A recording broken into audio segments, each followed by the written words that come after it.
from the Shipyard. It's the ICTN Game of the Week. Tonight it's the Irving Tigers against the Nimitz Vikings in 7-6A baseball. Hey everybody, Rob Wilman with you. John Nelson will join us here in just a moment. And when you think of tonight's game, well, I think right off the bat you think of the word split. And that's because these two teams split last year's meeting, 7-0 and 5-3, with Irving winning the second one. As district opened up, Nimitz split their series with the Gophers 1-0, 0-1. And Irving split their series opener in district against Duncanville, 7-3 loss. They came back with the 4-2 win. As you take a look at the baseball standings, the Warriors and Cedar Hill with their sweep against DeSoto and MacArthur respectively. It was a tough one to lose for the starting pitcher tonight for Nimitz, and that was Brandon Ross. He gave up just one run but could not get any support whatsoever. You take a look at his overall pitching stats. He struck out 20, walking only 8, a nice ERA of 2.23. He has pitched the most innings of all the pitchers with 22 innings under his belt. He's just looking for a little run support as he's 1-3 overall. Let's take a look at who he will face for the Irving Tigers. And that had to be a nice little win for them against Duncanville to get that split. And here we go to lead things off. It'll be Jason Hernandez, Benitez, Inocencio, Seth, who plays shortstop, Ryan Bartlett, Damian Inocencio, Grant Watkins, Cameron Amos, Christian Banda, and Jesse Ramos, your batters. And then Pedro Alvarez will play right field when he gets a chance to get out on the field. Defensively, Martinez, Nico out in the outfield. And you got Matthew Martinez, Saul Garcia, Brendan Williams, John McDuffie. Defensively, Castro behind the plate, and Ross again, the starting. And with the call, John Nelson. All right, Rob, a check swing off the bat of Jason Hernandez to face 6'2", 210-pound senior Brandon Ross with a record of 1-3. We saw a lot of Brandon Ross last year. It seemed like every time it was the schedule for ICTN, Brandon was on the hill. 0-1 pitch on the inside, Black, and the count even at 1 to Hernandez. Kind of like what they're doing in district this year, kind of continuing what they started last year, where they play a series in 1 week. That way you don't get the best pitcher both times throughout the season. You get both of them within a week's time. Does have some advantages. They've also started the pitch count in high school baseball. I noticed they added that to the scoreboard here at the Shipyard. Upstairs in a 3-1 count to the leadoff hitter. Jason Hernandez comes in batting .275. As a team, the Tigers hitting at .278. Irving averaging about 4 runs a game this year. To the left side and underneath McDuffie. And Hernandez is aboard. On a 3-1 pitch, he goes the other way in an 85 to start this game. Now McDuffie thought he had the glove all the way down in the dirt to grab that one. It was an extremely fast shot to third, but just a misplay nonetheless. Here's R.J. Benitez, the third baseman. Hasn't had that many at-bats, just 11. Shows bunts, and it's a called strike. R.J. on the year 6 of 11, so that averages a hefty .545. Yeah, as long as you don't bring up how many times he's been at bat, just go with the average. Well, look at first, and a pitch that stays inside. Seth Inocencio will follow. Ryan Bartlett, center fielder, hitting cleanup. Matt Sarter, former UTA Maverick, former Air Hog at Grand Prairie. In his first year, bunted right side. Ross in the underhand toss will advance Hernandez up to second. 1-3 on the sacrifice bunt. And Hernandez in scoring position for the shortstop, Seth Inocencio. It's all about the basics and just doing what you have to move the runner over. And a nice piece of hitting by Benitez to get the bunt down between the first baseman and the pitcher. And the pitcher had to go. They had no choice, but had to go to first base. Seth hitting an even 400 righty-lefty matchup, bounces off the mask of Castro. And moving over to third is Jason Hernandez. Now he's 90 feet closer. Good as a bunt, John. Yeah, you got the runner and you're still at bat. Ryan Bartlett will follow. Again, the season records: Irving 3-9-1, Nimitz at 7-10-1.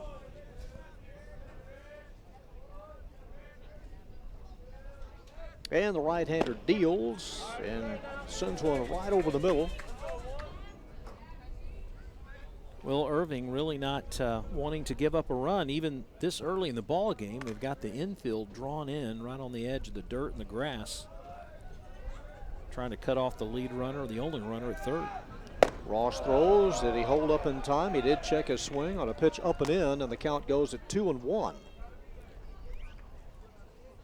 Ross likes to go to that breaking ball. We saw that a lot last year. For Irving, nice to have a lefty up there with a runner at third. Castro shows the target. Here's a pitch. Here's a little flare down the left field line, running and not able to catch up to it as it's well foul is Marcus Nigo.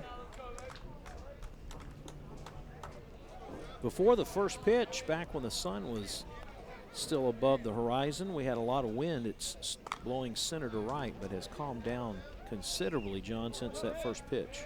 Yeah, it has, and makes it a little bit more comfortable tonight. Up and in, and a swing and a miss as Seth couldn't catch up to it. And there is out number 2, and for the year, the 21st strikeout for Brandon Ross. He has walked 8, fanned 21, brings an ERA of 2.23 into this district contest. He'll face the cleanup batter, Ryan Bartlett. Bartlett hitting at .325, 6 RBIs. Leads the team in hits with 16. Early district matchup between the Vikings and the Tigers.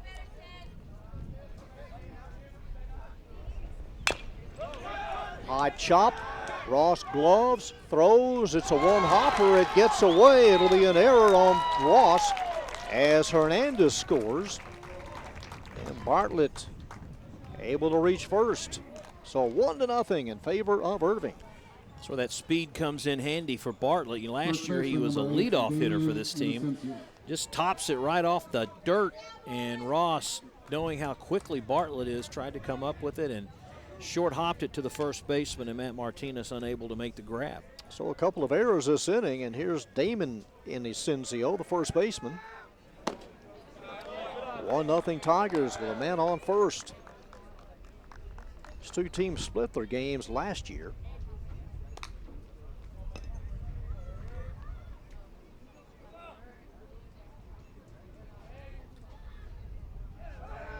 And the 1-0 pitch, a swing and a miss. You ready for opening day in the majors? Well, in about 2 weeks it'll be here. Yes, extended spring training for some teams. That one bounces away from Castro, but not far enough for Bartlett to try to do anything at first. We've been really lucky weather-wise this year compared to years past. It's been really nice. It was strange to see some teams in Arizona have to change their practice sessions and spring training because of all the rain. Yeah, there are a couple of washouts. Phoenix, Tucson. Ball was tipped, so Bartlett goes back to first. And the count level at 2-2. You know, a lot of fans, make a vacation out of it, to go to Arizona, Florida. The Cubbies, who always have a good following. Can you imagine this year after winning the World Series, how many have shown up? They could charge anything they want for spring training. Throw to second is going to be in time, and the tag applied by Brendan Williams as Bartlett tried to pull for second. And that is out number 3, but the Irving Tigers score a run on a couple of errors and no one left. And after a half inning of play, it is Irving 1 and the Nimitz Vikings coming up. Watch Castro here. Look at that. Strong arm. Boy, he was hitting all the gloves where he needed to during warm-ups, and that thing was a good 2 or 3 steps before Bartlett got down there. And that's a good way to get yourself out of an inning for sure. And now it'll be Greg Watkins' turn. And here's a guy that's pitched almost 23 innings, but gosh, John, the ERA over 6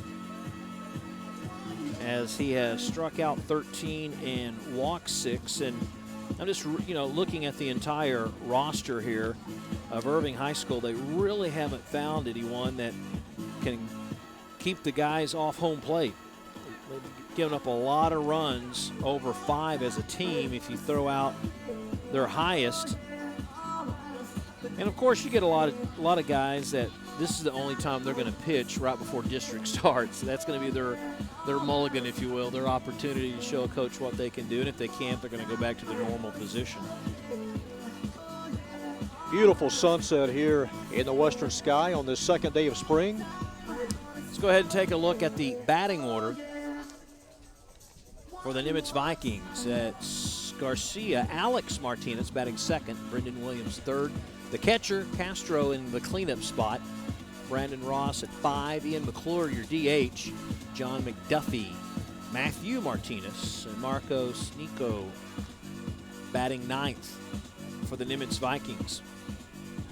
Facing Grant Watkins, and like we said, they keep track of the pitches now and the pitch count, and Ross threw up 20 just in the first inning. That's a lot. The first inning, the second baseman, number 3. Throwing error, and another error didn't help any. You're right, Rob. The staff ERA is right about 7 for the Irving Tigers this year. Grant Watkins with a record of 0-3 in the lefty deals, and it's down low to Saul Garcia, the second baseman, batting at .390. As a team, the Vikings hitting .262 through the first 18 games of the year. And taking one right down the middle, and the count even at 1 to Saul Garcia. Leads the team in hits with 23.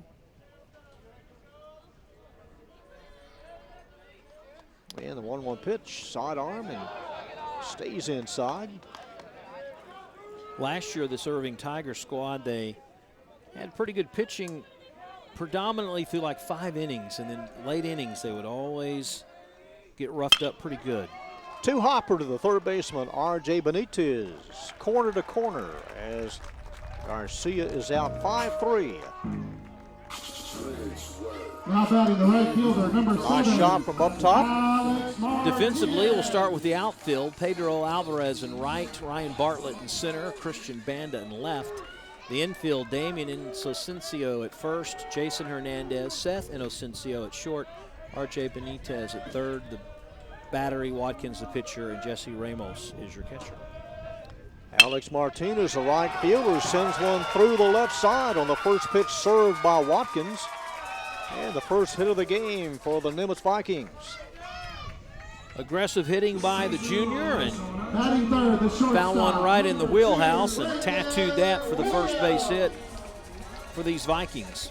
The dimensions here at the Shipyard, it's 310 to left, 385 to center, and 300 to right field. They say it's a lot shorter than that. That one at the feet of Brendan Williams, the shortstop, hitting at 396. Is that like saying your car has more horsepower than advertised to keep the insurance rates down? Is that what that's for?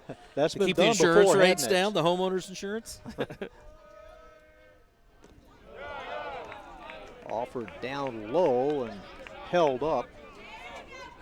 And the count 2-0 to the shortstop, the senior. 18 RBIs, has 3 doubles this year. The lead at first by Alex Martinez. Watkins throws, and here's one hit to the second baseman, a double play ball. There's a relay throw. It is in time, a 4-6-3 twin killing to in the bottom of the first. Hernandez to Inocencio.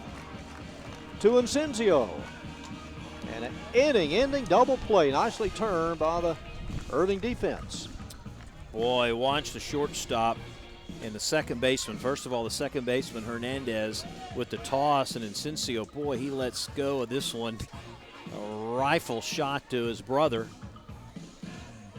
And they get out of a jam in the early go.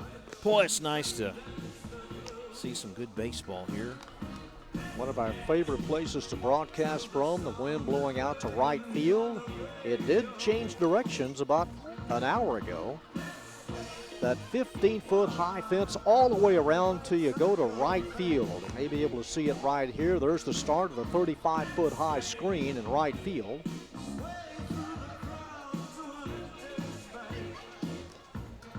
Right off of Oakwood here. A lot of space in the outfield here at Nimitz. 1-0, Irving on top. Brandon Ross, Rob, the manager, was telling me that having not played football this past year, Alan Salmong telling me that he think it really helped him and wanted to stay away from any kind of injury. He has maintained his velocity better this year, but not having played football probably helped Brandon a great deal. Damian Incenzio leads it off for the Tigers here in the top of the second and takes strike one. Nice that he can do that in a lot of smaller towns. The athletic director is also the head football coach, and he usually says if you want to play baseball, you've got to play football. Brad Watkins will follow that one outside, and the count even at 1. Brandon Ross with a pitching record of 1-3, making his 5th start, and has now worked 23 innings, and again an ERA of 2.23. And Incenzio, Watkins, and Amos here in the top of the second.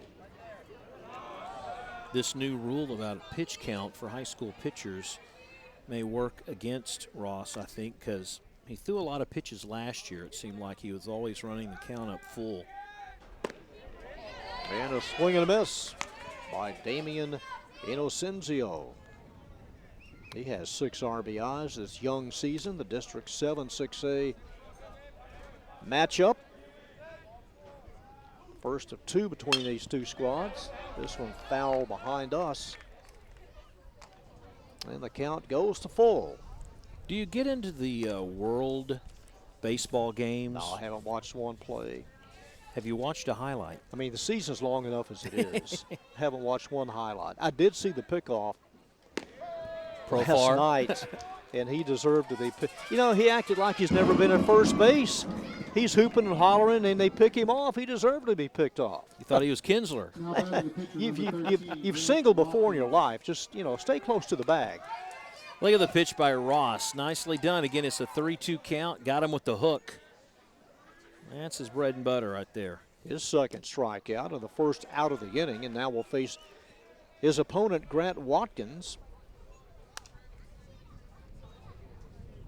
So you're saying you have seen some highlights, and maybe a couple of innings? No innings, all highlights. I'm with you. The season is long enough, but here I am. I was, mixed emotions on whether the Rangers should build a new park. Now that it's been approved, now I'm looking forward to it. I can't wait for it to be built. Go in July, be comfortable. This one bunted foul by Watkins. And the count at 1-2. Brandon Ross has allowed 8 runs this year, 7 earned. And Rob, they have used a number of pitchers. The Nimitz staff ERA is low, but they've used 15 different pitchers this year. This one fouled straight back. The ERA is under 3, but 15 different ones have taken the mound this year. I think a lot of that, like we said earlier, though, is just who's going to be my number 2, number 3 guy. Way outside.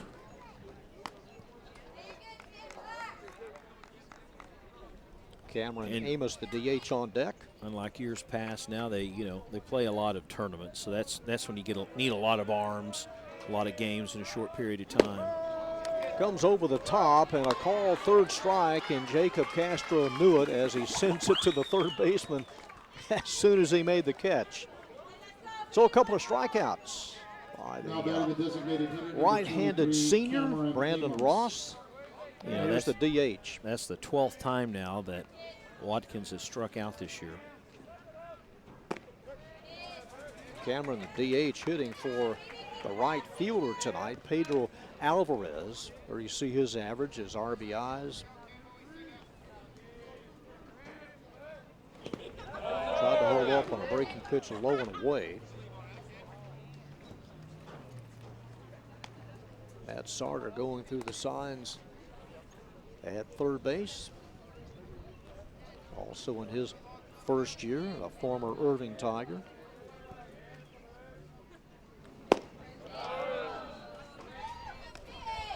Outside, and the count at 2-1. Boy, it took a lot for Amos not to swing at that one. His dad and brother also involved here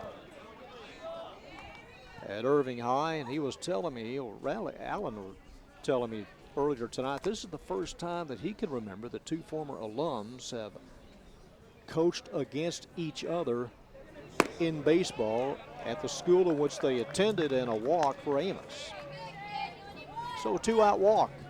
The left Top of fielder, the second. number 2, Christian Banda. And the number 8 batter, the left fielder, Christian Banda, up there.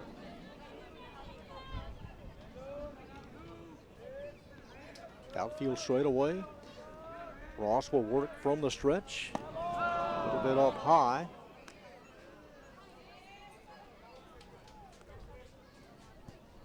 These two teams have already played against each other in the Arlington tournament, and Nimitz won that game by a run, 7-6. Low home look, and it's a strike. Wouldn't surprise me if we had another close one tonight. Just the way these two teams play. That one into the hands of Banda. And the count at 2-1. I think if you're an Irving batter, you just be patient. Don't give strikes away to Ross and make him find the plate. Off the mask. And that brings the count to even.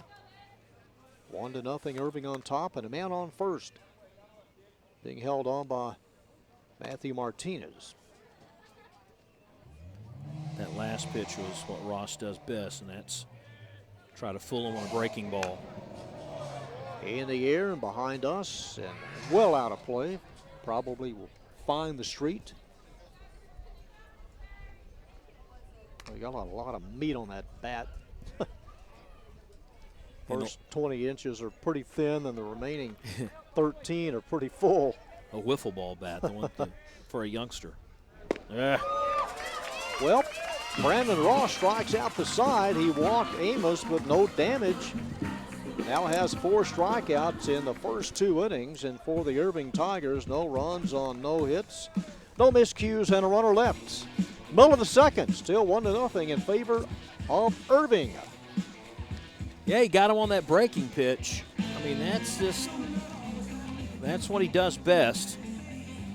If he can get that over the plate, he is definitely strong by keeping opponents off guard. There must be a sale on T-shirts. Oh, yeah, they're pushing it. They're pushing it like $5, I think. $5 a T-shirt. Okay. Maybe if you buy a T-shirt, you should get a hot dog with it for free. You know, some creative marketing. Half price or yeah. slash some of the prices. Yeah, creative marketing. This field below street level. Beautiful, beautiful field here. The grass, Coach Alan Samwong telling me that's as green as he's seen at this time of year. He's mowed this grass the last couple of days. And it really does look nice. Just a Kelly green here on the 21st of March. To lead it off for the Vikings, it'll be the catcher, Jacob Castro.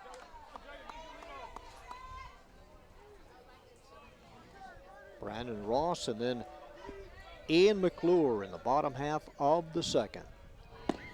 Watkins throws and misses down low. Yeah, it's nice to have a home plate umpire that gives us that strike call pretty quick. Demonstrative. Yeah, we've We've had to guess a few times the last 2 weeks in softball. Setting up low and away, and this one is in the air to short right field coming on, and catching up with it is Pedro Alvarez. So he pockets it for out number 1. The pitcher, Alvarez number 10, broke on the pitch, and the hit pretty quick. Took about 2 or 3 steps in and then had to swing out just a little bit to camp underneath it. And here's the pitcher, Brandon Ross. And he lines one up the middle, and the second hit for the Vikings. Coming over is Bartlett, and will hold Ross to a single. Ross came in batting an even 200, helps his own cause here by reaching first number base. 25, the designated hitter, Ian. And he'll stay in, no pinch pinch runner. Well, yeah, there will be. Be number 14, Chad Vegan. 14, Chad Vegan. I bet no one asks him if he's a vegan, do they? Saw him down He's 2 never hot heard dogs that. earlier. Well, that answers that. Ian McClure is the batter. He's the DH. And Watkins misses low and outside. 1-0, Irving, 1 out. Home half of the second. Our ICTN Game of the Week, District 7, 6A. Grant the lefty from the stretch. He comes home, and that one darts outside. And the count at 2-0 with John McDuffie on deck.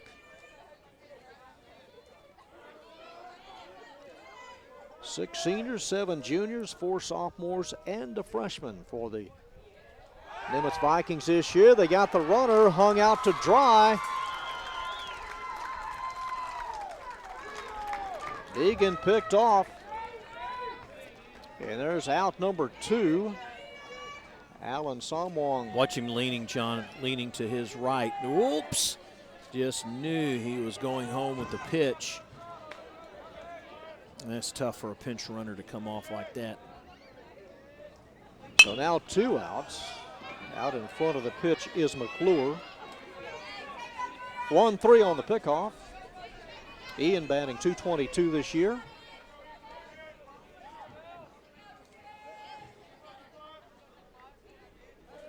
He's only had 9 at bats, so his time has been limited. Held up as the pitch stays outside. And it's 3-1. Think about this Nimitz team. They have a pretty deep bench. They have so many guys they can go to. Thought he might have a walk, but it's called a strike at the knees, and that brings the count to full.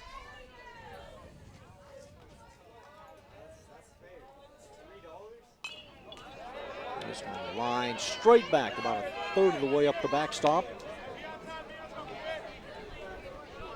Every one of his swings just a little late, John. Everything going to the right. Needs to get out in front one if he's going to try to get on base. And Watkins misses. And a free pass for McClure. But instead of runners on first and second and 1 out.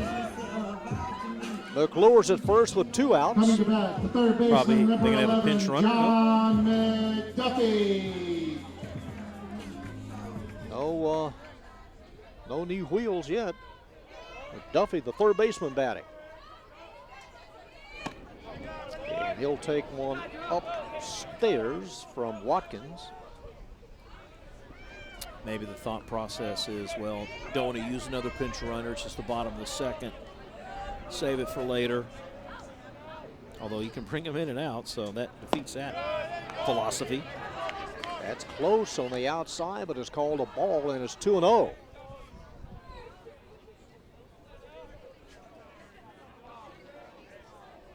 So the return game in this series will be at Irving. The 2-game series format adopted a couple of years ago. 2-0 pitch, and taking all the way is McDuffie, and it's a call strike. John McDuffie batting .250. Hitting in the number 7 spot tonight. That one on the outside corner. It's a strike, and that brings the count now to 2 balls and 2 strikes. Nice pitch by Watkins. Just painted that corner.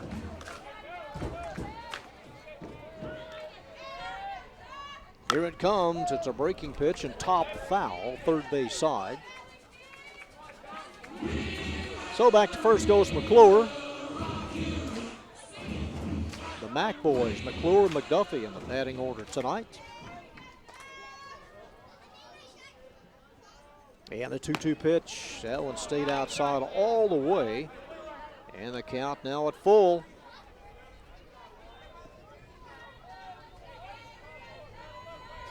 Vikings coming off a 1-0 win over the Gophers of Grand Prairie. Before that, a 1-0 loss. And this one lined into left field, a one-hopper fielded by Banda on a 3-2 pitch. McDuffie singles to left. He just waited on it.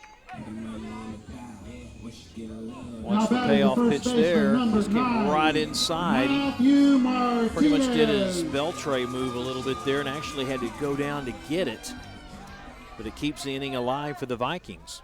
Action here in the bottom half of the second. Matthew Martinez, the batter. He's the first baseman. The lead runner is McClure at second. And the pitch by Watkins is outside. You know, as a team in the regular season, Nimitz only batting .262. They only have 2 players on the roster hitting over .300. Martinez ready, and this one in at the shoulders. And the count at 2-0. One of them's a leadoff hitter. I know that Garcia's over .300. Yep, and Williams.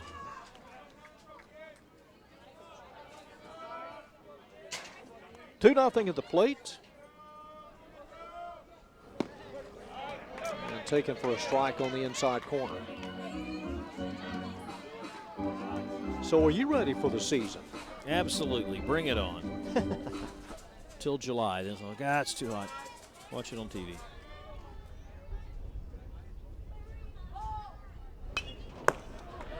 Foul straight back. You know, I really didn't get, into it, excited about it till I just, followed someone I knew that went to Arizona to, watch some spring training and posted some video, and you're just so close to the players. You're just like right on top of things, and thought, what a nice thing to do when I get old and retire. Visit? Never. Most of them. 2 on, 2 out, the 2-2 pitch. A breaking pitch on the outside corner. Martinez on a call. Third strike is out. And the first strikeout for Grant Watkins. The Vikings strand a couple. We played 2, and the Irving Tigers lead it 1-0 on our ICTN District Game of the Week.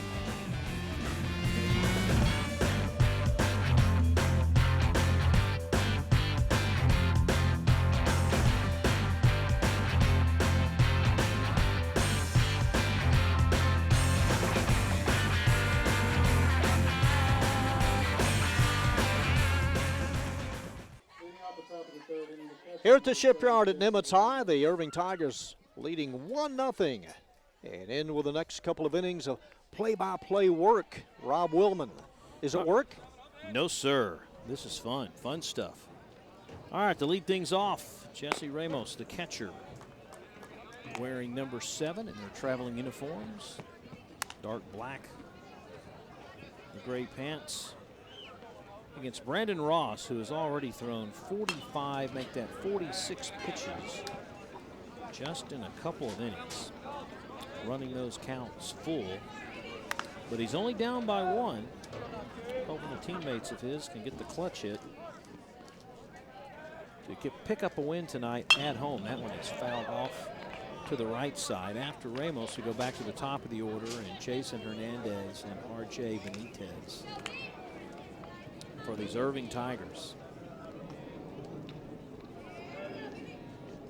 Last year, the Tigers also suffered with the little offensive struggles, and made up of a lot of youngsters on that team.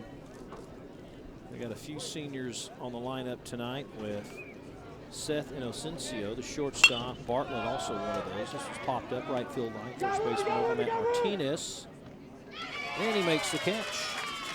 Nicely done. Had to field that one over his shoulder and then make sure he had plenty of room by the fence for out number 1. Number 5, Twisted all the way around and Hernandez. stayed with it, helping his pitcher here in the top of the 3rd. So that'll bring up Jason Hernandez, third baseman. Watched one go through the glove. That's how he got on base back in the first inning. Fastball high to the lefty.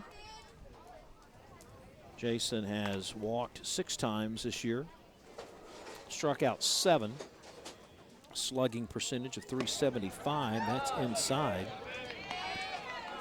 And again, I think if you're Irving, you just make Ross throw a lot of pitches. Well, you're talking about that new rule, and talk about it in a second. That's low, and it's 3-0. The ages 17 through 19, the pitch limit is 110. And from ages 14 through 16, it's 95. That's the limit on the pitchers this year. It's called a strike, and it's 3-1.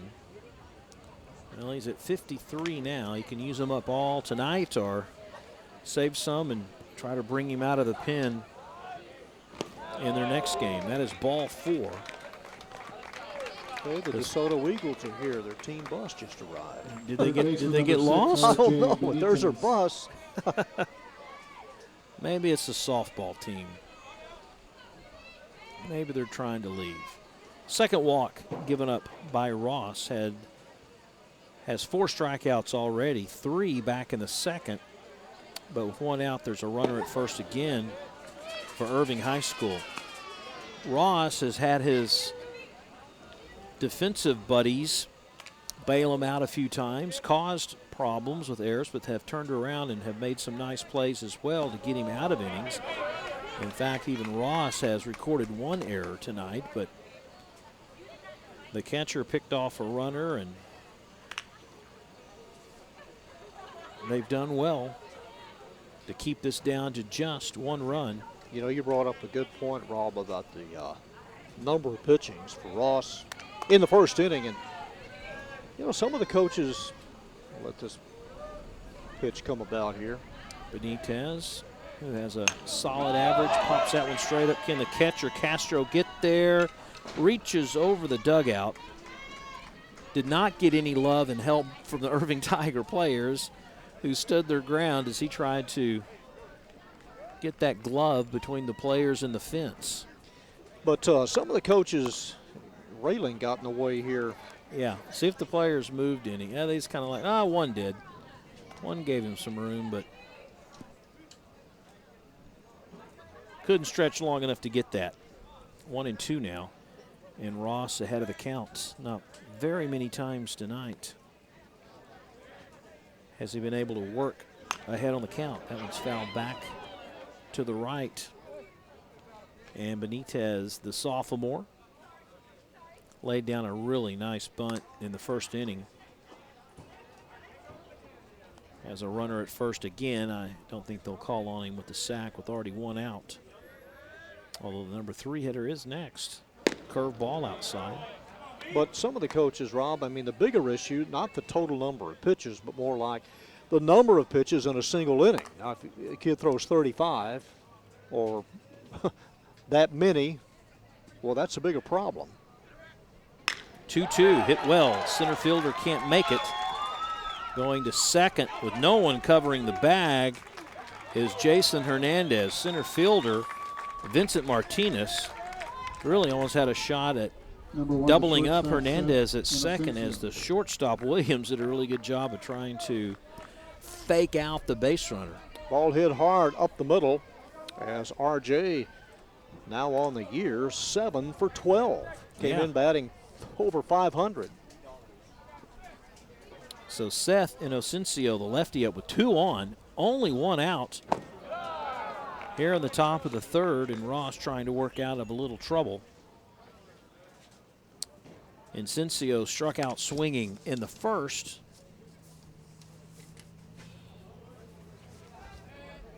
Came in with a .500 slugging percentage. Doesn't walk or strike out all that often, so he likes to make contact as Castro wants a little time, and he'll go out and talk to Brandon on the mound. It didn't take long. I think it more was just a, hey, let's focus and quit getting behind on the count and get the ball over the plate. Still just a gentle breeze from center field to right field. You can hardly see the trees move just a little bit. Don't know if the wind will help any at all as Ross fakes the pickoff move at second. Williams still standing, as you see there, just to the left of your screen, not too far off the bag at second, and now he gets way back in position. That ball is low and away. And now all of a sudden, Ross is one pitch shy of loading the bases. Here in the third, Ryan Bartlett, who reached on an error, is waiting on deck. Looks at that one right down the pipe for a called strike, and it's 3-1.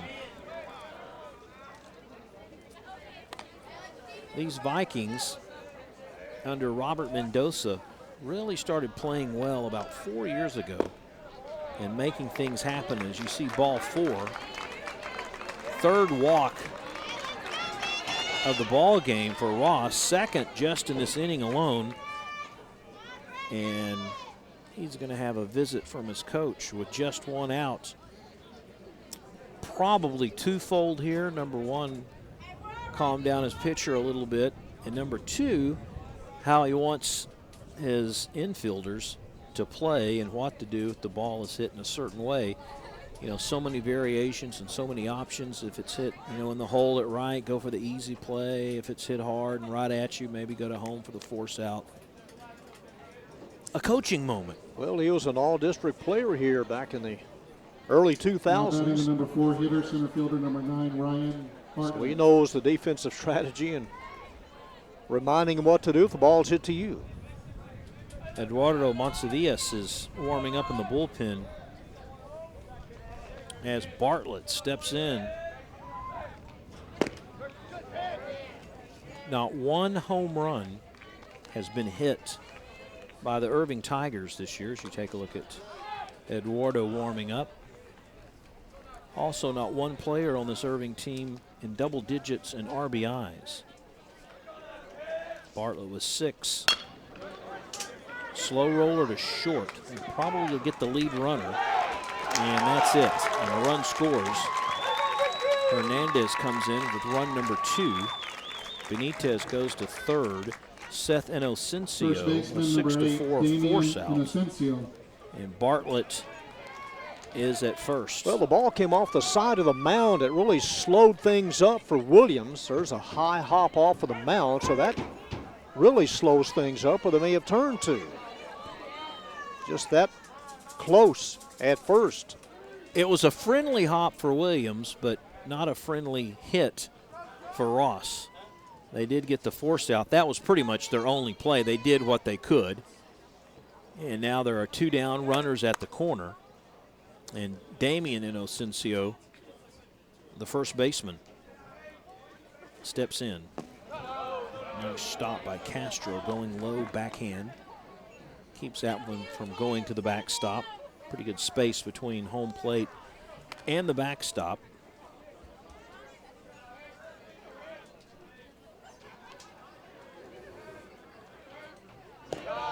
Another low pitch, and I think perhaps Ross is trying to be careful with the number 5 hitter. He's got 6 RBIs. Pretty good on-base percentage. He can walk another batter and not get hurt by it eventually. Swung on and missed by the junior. Take a look at the coach calling the pitches. He is over 70 now. Man, That's a lot in 3 innings. The 2-1 offering, swung on and missed. You got Ross one moment, you're going, oh, he's a wild child. And the next moment he gets the curve ball. Oh, what a beautiful breaking ball. Only takes one more. Yep. Deuces are wild. Fastball away in the dirt. Castro again having to reach across to backhand it. And here we are to 3-2 count once again in the top of the 3rd. Bartlett at first, Benitez at 3rd, and the 3-2 offering is fouled out of play. Well, all that does is make Ross come in for one more pitch this inning. Struck out Damian back in the 2nd. Hoping for the same magic here in the 3rd. Way outside, the bases are full. Not away from him. 3rd walk in this inning. Pitcher number 13, Grant Watkins, who has struggled at the plate, has struck out 12 times this year. And boy, if you're an Irving Tiger fan or a family member of Grant Watkins, you're like, come on, Grant. Break the streak. First pitch, fastball right down the pipe for a called strike. He's got to come in, so you know the Brandon's going to be around the plate on every pitch. No place to put him. 0-1. High and away. Or does he? Well, he thinks you think, you know.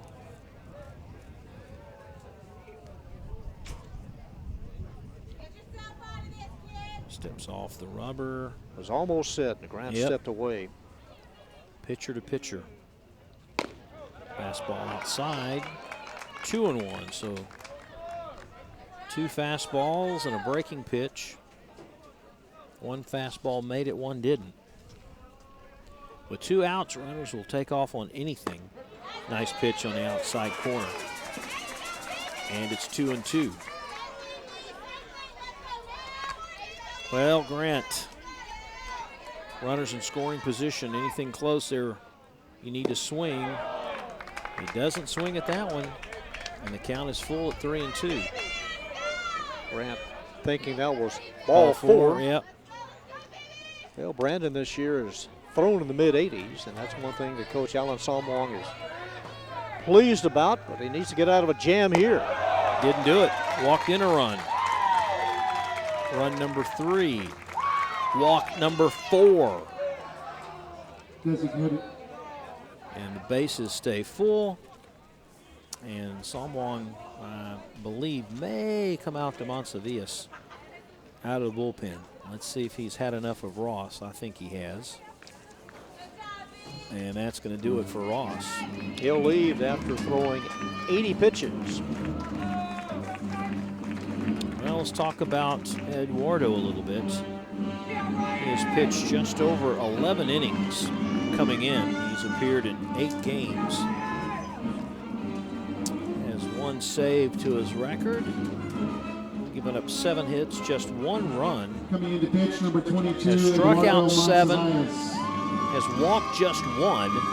And has an ERA, as you see there, of 0.62.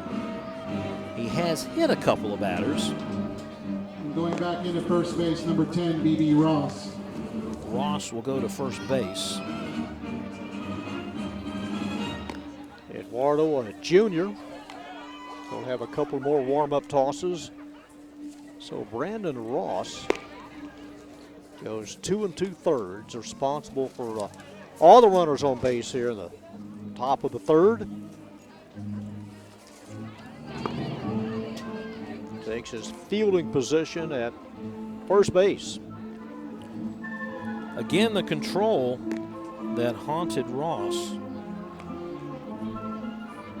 Just giving him way too many walks. As you take a look at the future fans.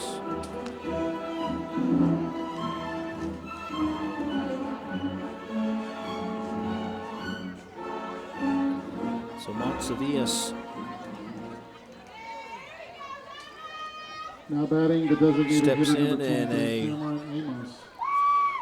little pressure situation here in the early go. We're just in the third, the top of the third. Infield shaded to the right just a little. Williams, now he floats back in his normal spot at short, and the first pitch is a curveball, a slow breaking pitch, wide right. 1-0. 8th batter of this third inning.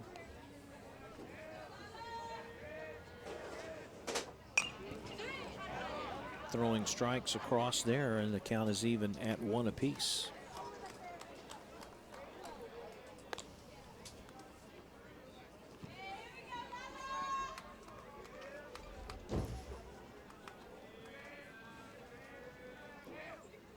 Another breaking pitch. Castro goes in the dirt. Keeps that one from going back. And it's 2-1. So I see a little pattern here, John, that both the Viking pitchers love to go to the breaking ball. Irving's being very patient, and this is line to center. That's a base hit. Bartlett will score. The bases remain full. The runner at third gets caught.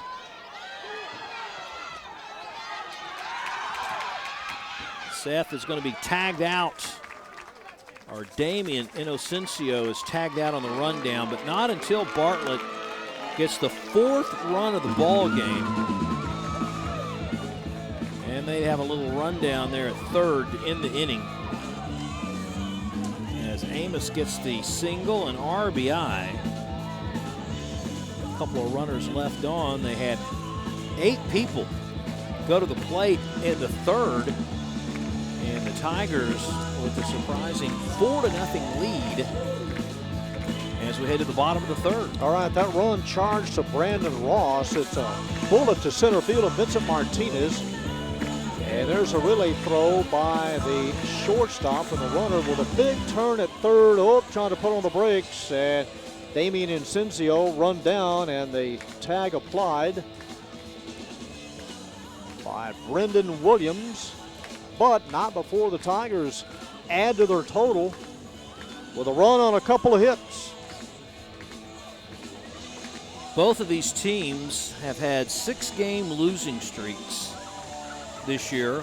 Irving started out losing 6 in a row before beating DeSoto in a non-district game 8-0.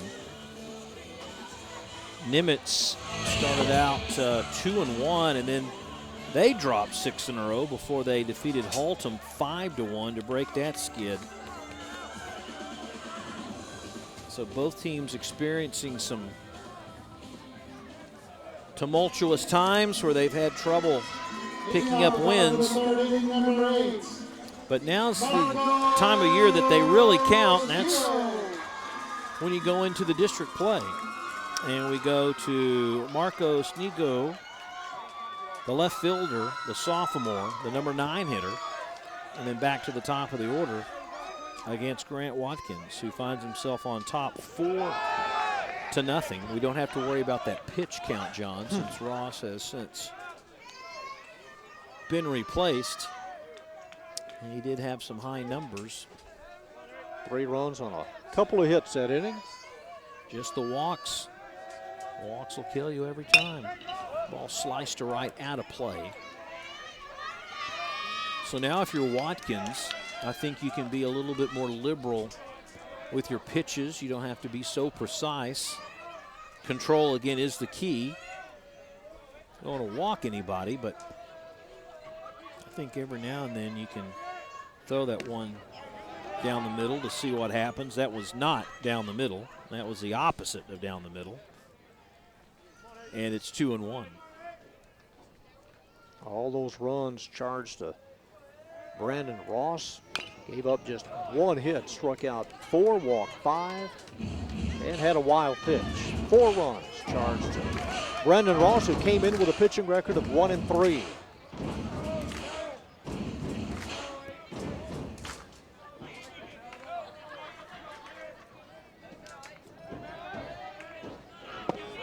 Curveball a little low and away. Stop me if you've heard this before, a full count. Broken record Doesn't matter who's pitching, they both run it up to 3-2. Garcia waiting his turn on deck for the Vikings.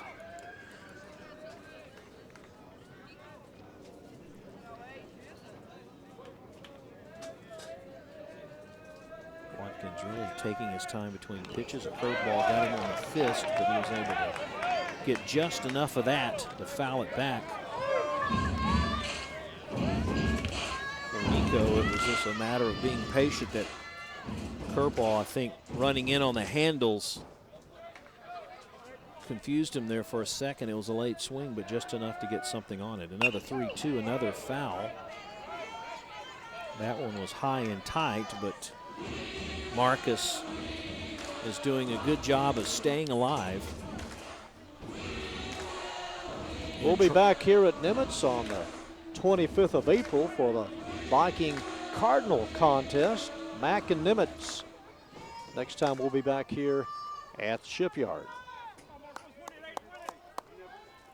Used a few baseballs tonight.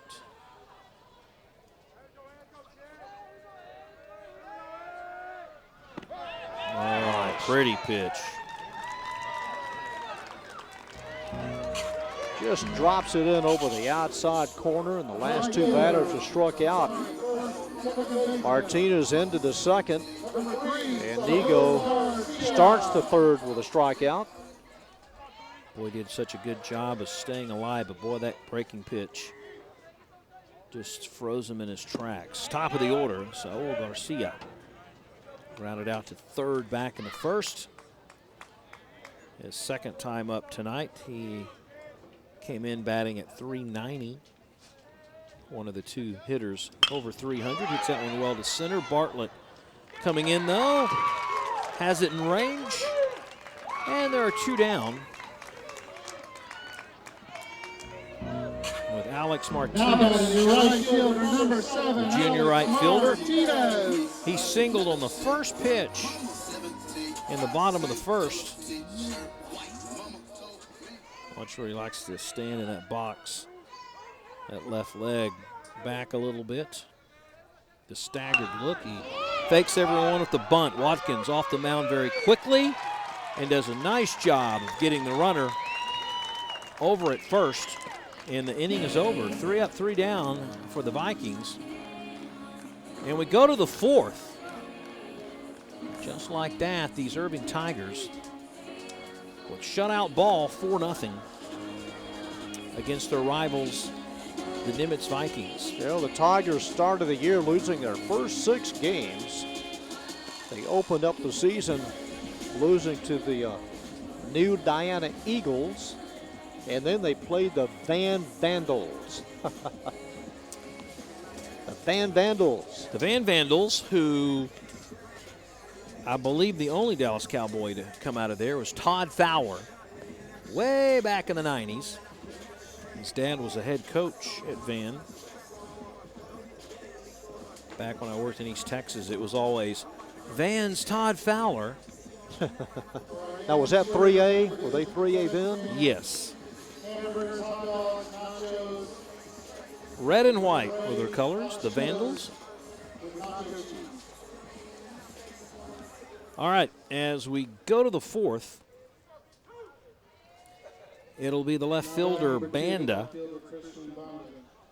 Jesse Ramos, and then the top of the order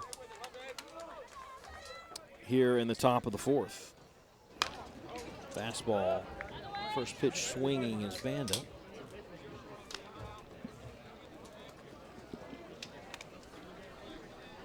Banda has only walked a couple of times this year.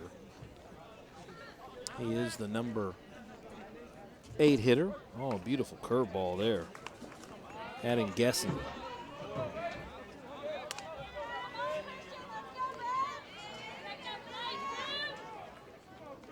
And Matsavias ahead on the count. Just like that. That one's outside, and it's 1-2. The walks in the third really hurt Nimitz, and Irving made him pay for it. Another breaking ball that's high, right about helmet height to Banda.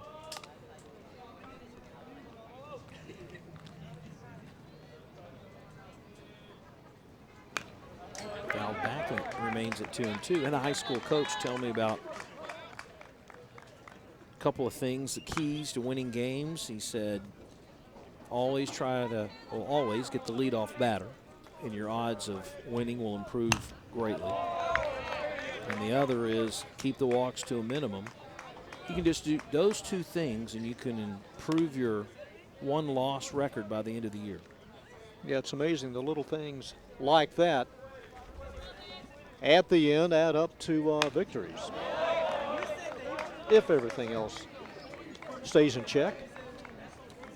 Banda nice patience at the plate there as Eduardo's been throwing up some nasty curveballs there, some breaking pitches. Pretty good hook to him. Can he get him this time? Fastball swung on a missed. And a strikeout. For the Vikings, the number 9 hitter, Jesse Ramos, the catcher, the junior. No, he couldn't. Watch. He just got a late swing on that one, a late attack.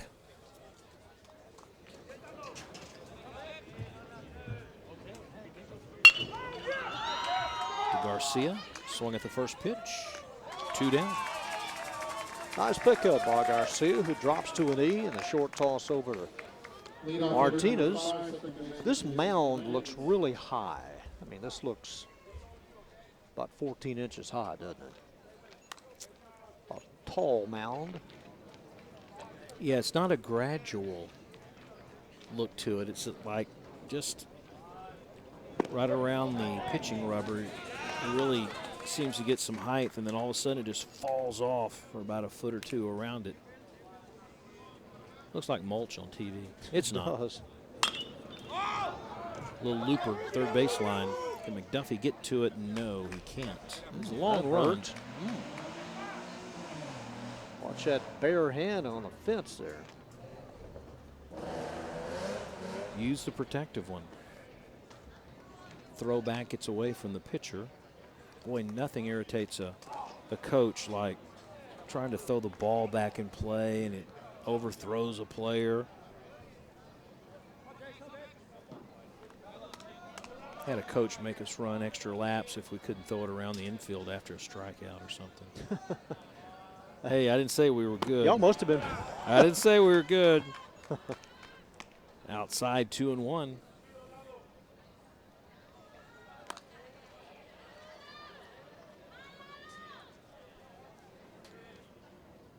Fastball right over the shortstop Williams into the gap. Nico will go over to pick it up again and try to stretch that to a double, and he does. As Jason Hernandez has a double for the Tigers with 2 outs. And Benitez up. Hernandez's 3rd double of the year, and he was thinking second all the way. That one hit hard to the other way. And the pickup juggle for just a second. And well in there. Well, the head first slide is Jason Hernandez.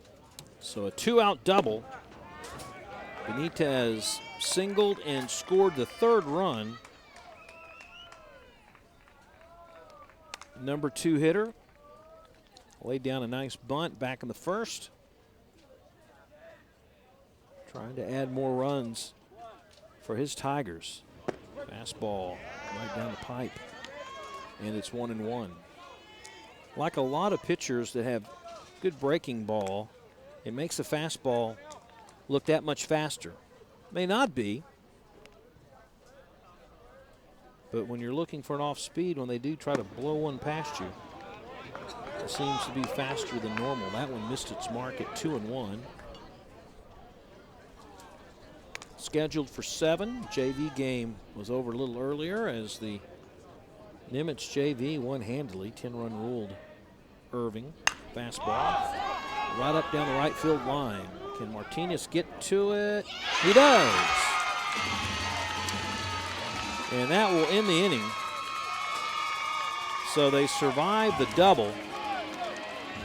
As we go to the bottom of the 4th, and it will be the meat of the order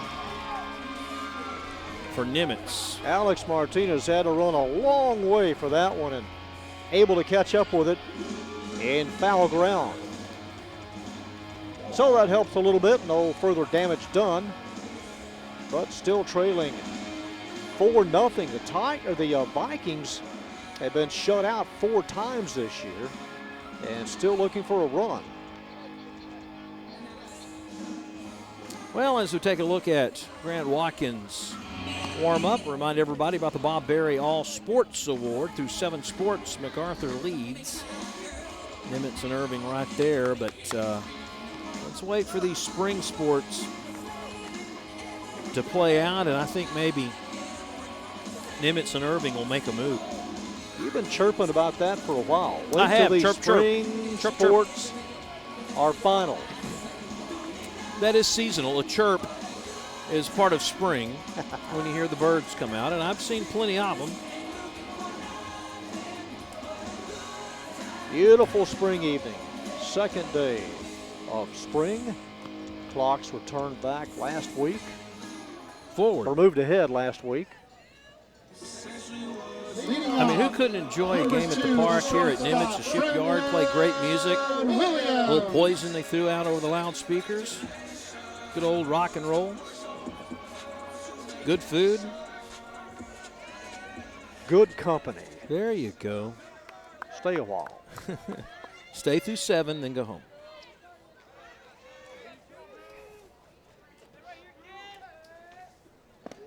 That's on the outside.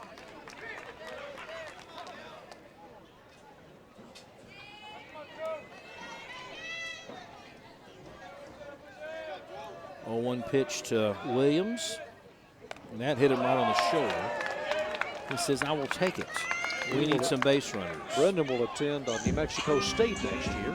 Now coming to bat. His brother went to Texas Tech. Boy, they're having a great year, aren't they? Yes. Jacob Castro. He's grown a couple of inches, I believe, since last year. All right, so that'll bring up Castro with nobody out. Fastball on the inside part of the plate for a called strike. Jacob flied out to right field in the second. A couple of base runners on back in the second, but Nimitz couldn't do anything with it. Well, this has been their problem, scoring runs. They are coming off a series with Grand Prairie in which the 2 teams scored a total of 2 runs. They've been shut out 4 times and down 4-0 here. Fastball grounded in the hole between first and second. Hernandez was shading toward the bag, and now they have something going with 2 on and Brandon Ross up. Brandon, as a pinch runner, goes in for Castro. That'll be Manny Rodriguez. So Manny Rodriguez is your runner. Who's the only player for both teams to hit 1 home run this year? You're looking at the him. only batting now. Yeah, that's it. Brandon Ross, not Manny Rodriguez. So he's got 2 on and no outs, and they got a runner at second. Williams is caught leaning, and the Tigers will try to execute the rundown. It's all about forcing the issue, and that'll give you an ulcer or 2 as a head coach of a team, and Williams gets caught in the rundown. Second runner that's been picked off tonight. Well, they got to work out the second baseman, the shortstop, and the third baseman in that little sequence. But it results in the first out with Rodriguez, the pinch runner, staying at first. Now Ross is up, and the curveball is outside by Watkins. I'm sure Watkins, if Watkins doesn't know, you know Matt Sarter, as you take a look at the Viking head coach. If you know, he knows that Ross is a good hitter. He's going to call pitches accordingly. First 2 so far not even close to the plate, and both of those way outside, out of the strength of Brandon, making him really reach across the platter if he wants to try to make contact. This one inside, and he makes him pay for it. Ross, a base hit to right, and once again there are runners at first and second.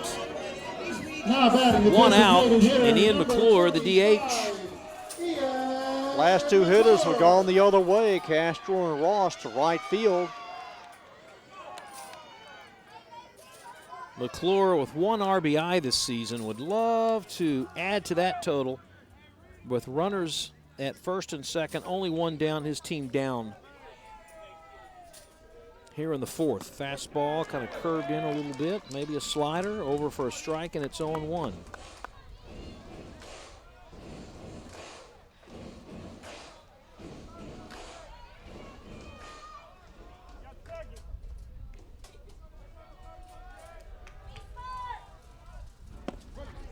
Another pitch, just like the first. Well, that bat looks like a coffee stirrer. Doesn't it? It's like about 6 inches long with that shot there. What's he? It looks like a 28 ounce, doesn't it? Yeah, it does. Watkins faked over to second. Boy, as a lefty, you have an advantage, and he is really exploited with some great pickoff moves tonight, helping himself out there. Curveball didn't curve too much. Maybe baiting Ian a little bit to go after the bad pitch. Wind really hasn't changed much. Just a nice, steady 5-mile-an-hour maybe breeze from center to right. It's a short sleeve shirt night. It is. And the 1-2 is low. And the count is even at 2-2. I wasn't quite sure. Grant thought it was a strike, and I think Ian might have thought that for just a second. John McDuffie on deck, if given the chance, for McClure, and the 2-2 offering. Again outside, just like the pitch prior. Either he was trying to get him to go after a bad pitch, or he just didn't get the break he wanted to come in the back door for the called third strike. Just like that, he's run the count up 3-2. Castro or Manny Ramirez at second. Just 3 straight pitches, identical. And McClure has drawn yet another walk to load the bases. Second walk for Watkins. Now batting, third baseman, Yeah, and both number of them to the same batter. Both to McClure. McDuffie. So McDuffie's up with the bases juiced.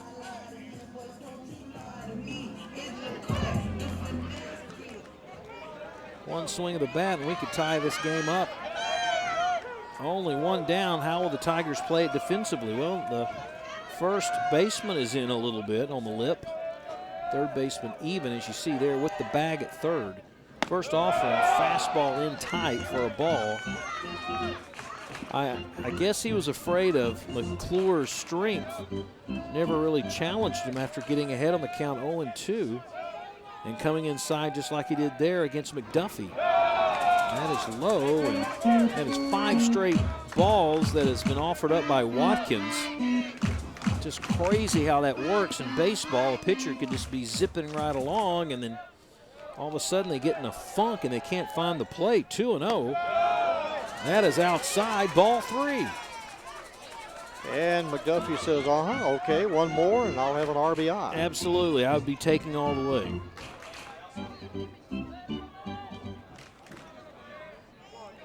Sevillas on deck, he will bat. Strike right down the pipe, why not? If I'm McDuffie, I'm watching this pitch. Sure. Still in your advantage. Yeah. You haven't seen Watkins be consistent.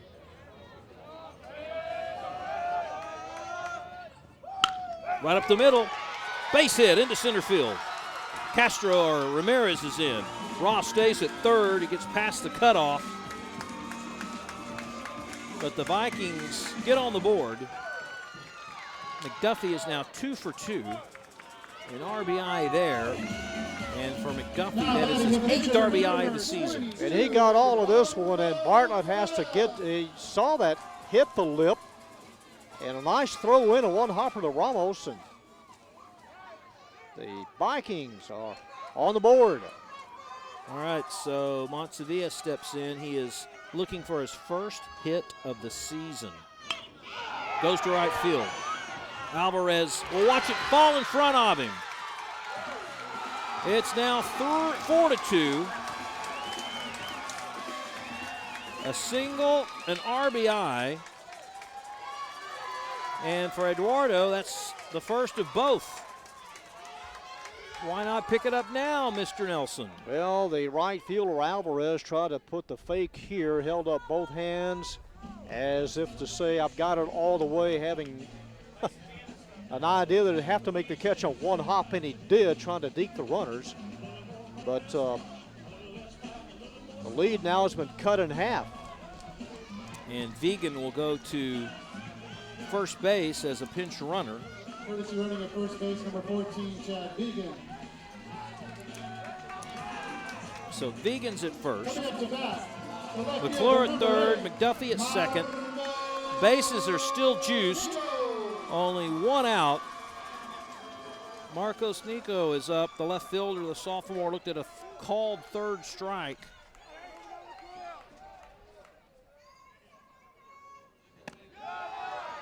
The key, John, I think the last two batters, both McDuffie and Montsevias, is that they both swung at the first pitch. They both looked at one they liked and they just tattooed it. Watkins, left field in the corner, in the gapper. Banda can't get to it. This could clean the bases. McClure's in. McDuffie's in. Martinez over at third, or Vegan at third. And Marcus, with a couple of RBIs, have tied this game up at 4 apiece. His third double of the year, RBIs number 6 and 7, and the bottom of the order has come through here in the fourth inning for the Vikings. And that's something they haven't been able to do so far this year, is get that bottom third to contribute. And Nico just tattooed that one in the gap in the alley. We go to the top of the order. And Garcia's up with 2 runners on, the curveball way outside.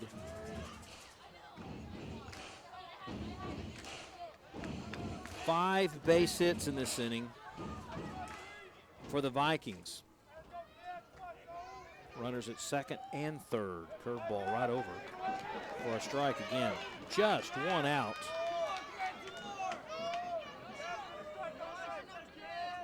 And that was just because of a running mistake that they picked off a runner at second.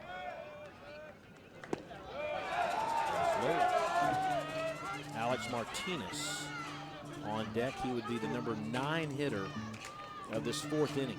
Well, Brandon Ross struggled in the third. 8 batters came to bat here for the Vikings.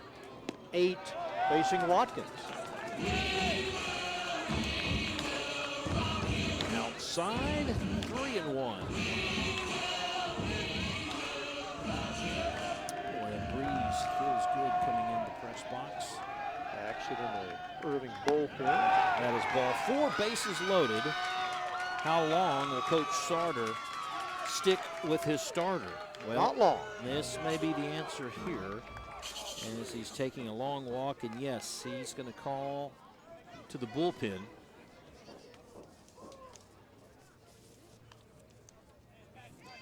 And bring in the reliever. Brandon Watkins has faced 8 batters here in the fourth inning. He's allowed 4 runs.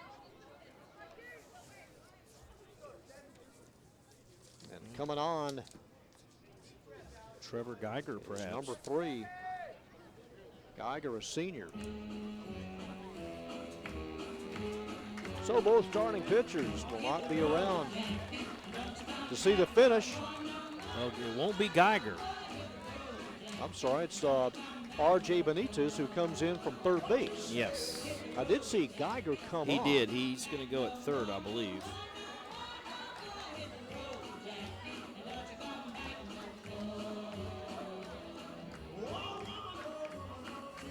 Watkins will now go to left field. Having all sorts of changes. So yes, Geiger will be at third. Seth Inocencio remains at short. Jason Hernandez at second. Damian Inocencio remains at first base. So Alex Martinez steps in with the bases juiced here in the bottom of the fourth. We are tied at 4. And again, this is an Irving team. The pitching staff has a team ERA of over 7. RJ is appearing in his third game? No. Second game. He has started 1. He has worked a little over 6 innings.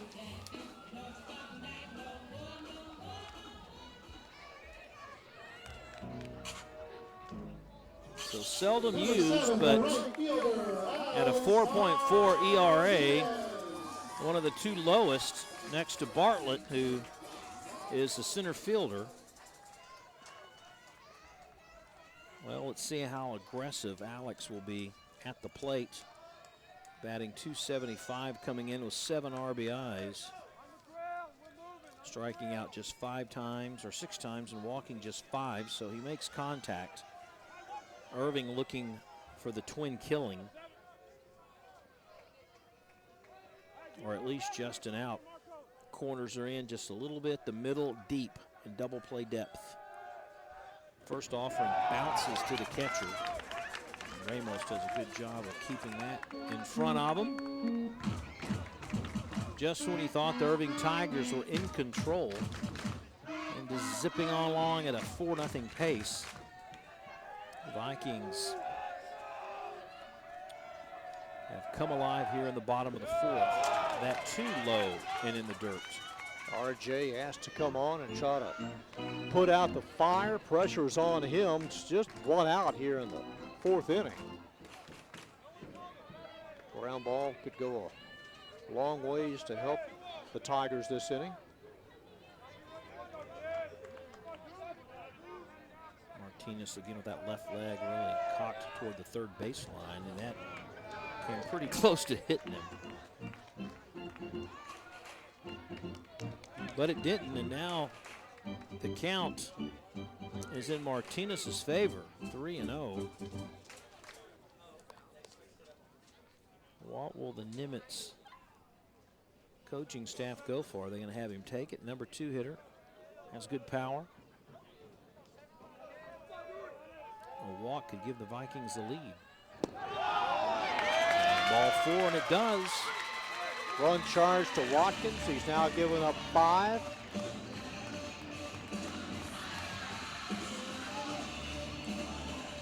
Third walk in the inning by the Irving pitching staff, and Shortstop number 2. we go to Brendan Williams, who started this thing off in the same inning, being hit by a pitch. Got picked off. Boy, he'd like to make amends for that, and a called strike by Benitez. Again, the new third baseman is Trevor Geiger.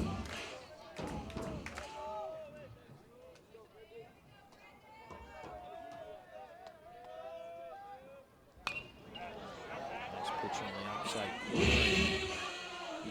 Williams just got the end of the bat on that one and falls behind on the count 0-2. Benitez did not have the luxury of warming up in the bullpen. He had to come in from third base. Yeah, it makes it hard. You've seen that from a different angle now. You're the pitcher. And that's a little bit of an adjustment. Yeah, closer, a little higher in the air. And you got to throw strikes. He doesn't like the call from Ramos. And now Ramos will call time and go out to Benitez and talk it over a little bit. Ahead on the count, you got to be careful. You don't want to give him anything easy to hit, but at the same time, you're looking for some outs here in the bottom of the fourth. Yeah, you don't want to serve it on a platter, but you want to get something in and around that zone. Maybe a paper plate, but not a silver platter.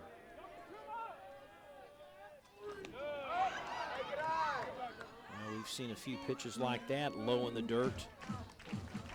Fortunate for Irving, it stays right there behind the plate. The nervous coach down the third baseline, Samwang, hoping his guys can get another magical hit and bring some in. That's outside. The count is even now. Brendan, pretty good size, pretty good target for a pitcher. It's not like he's short or anything. Pretty wide strike zone from knee to armpit. And for the second time in this inning, Benitez either not liking the calls, and now Ramos is going to go talk to Coach Sarter a little bit. Maybe mixed up a little bit on what to call, what he's reading.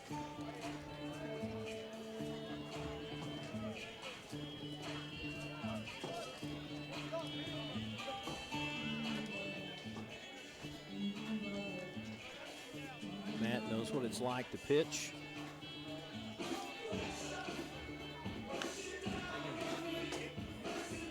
Was a catcher in college, high school, and he was in the Dodger organization, farm system as a pitcher. I mean, good grief, what experience he can pass along to these young men playing high school ball.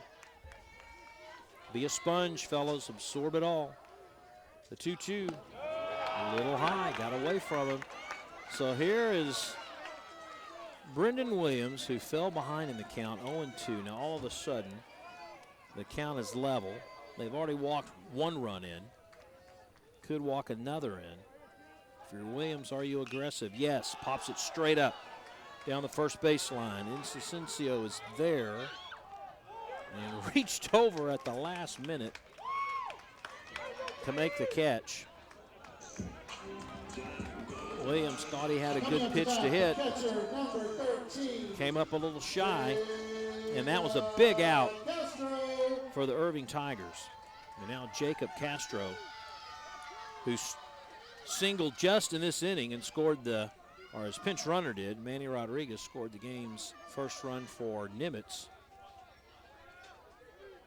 And the 11th batter of the inning. Remains bases loaded, fastball right down the pipe.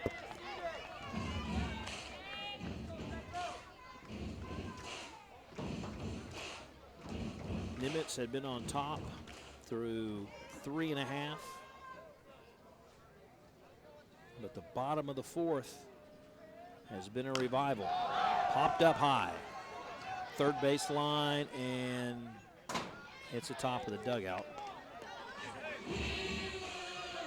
There's a little hill that runs up from the end of the dugout. And those balls kind of collect at the bottom of the hill. If that was a pro ballpark, you could just kind of camp out there at the bottom of the hill. Wait for the foul balls to come to you. 0-2. So Castro's now on the defensive. Good pitch in the dirt. He didn't go for it. Nice patience by Jacob. You see a lot of batters when they're behind on the count 0-2. They'll be fooled by that pitch.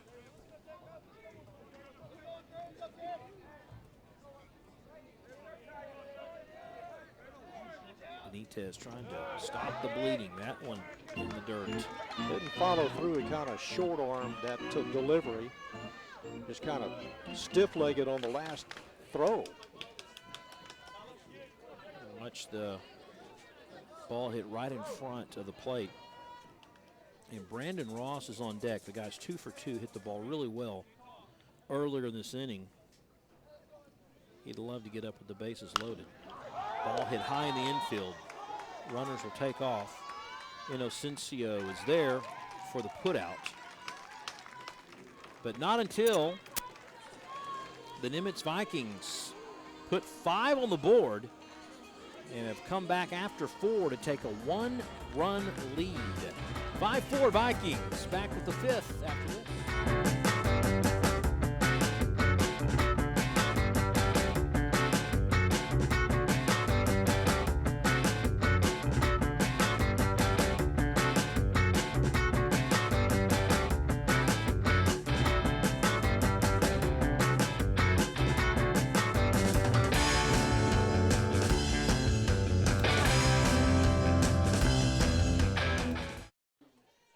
So it's been a game of big innings. Nimitz had 3 runs in the 3rd, or 5 runs in the 4th, and Irving had 3 runs in the 3rd.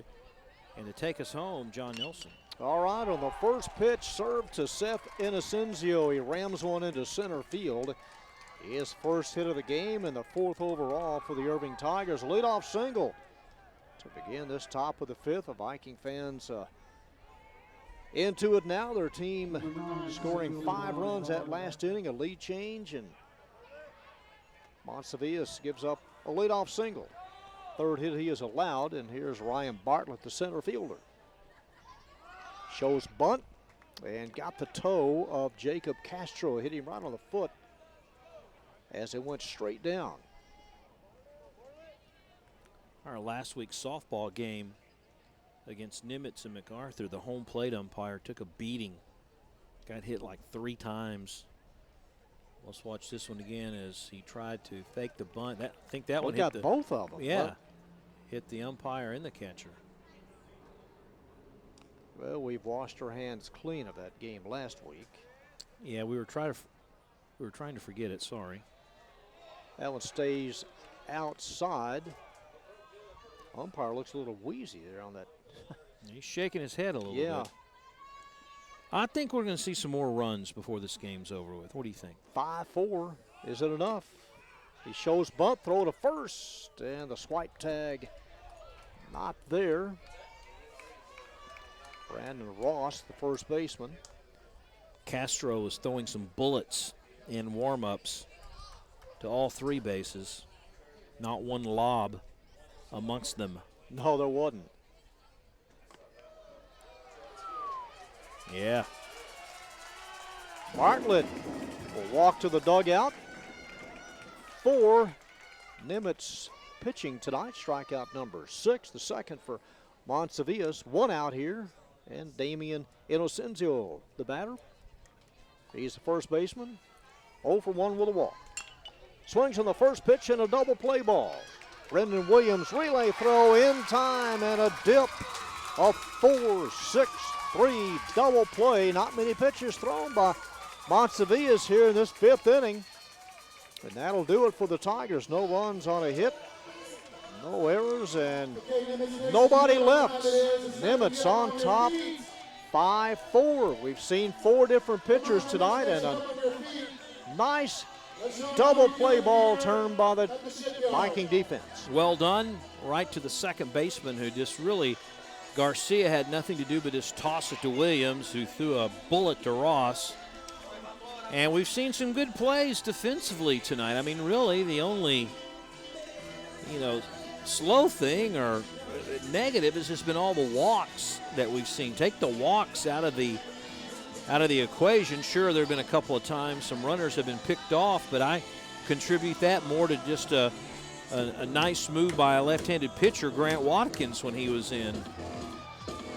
They got the fight song going here. Well, Vegan's on the top of the pile, number 14.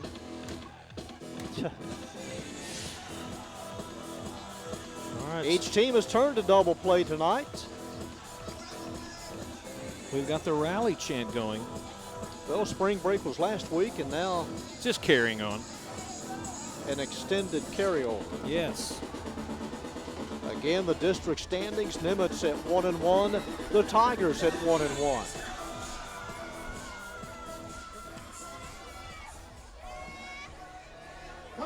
All right, Brandon Ross will lead it off for the Vikes here in the bottom of the 5th.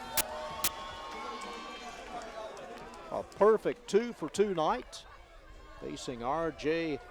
Benitez, who came in for Grant Watkins. Grant lasted 3 1/3 and stands to be the losing pitcher. Came in with a record of 0-3. Ross McClure and McDuffie here in the home half of the 5th inning. And the first pitch to Ross is fouled off, first base side, out of play. Although Brandon has struggled as a pitcher tonight, he's looked very strong at the plate. I like watching him bat. You just think one swing away from extra bases. We've got more ICTN baseball in a couple of weeks as the Tigers will host the Cardinals of Mac. That's our next baseball game. Swinging a foul tip and held on to by Ramos. Count it 1-2.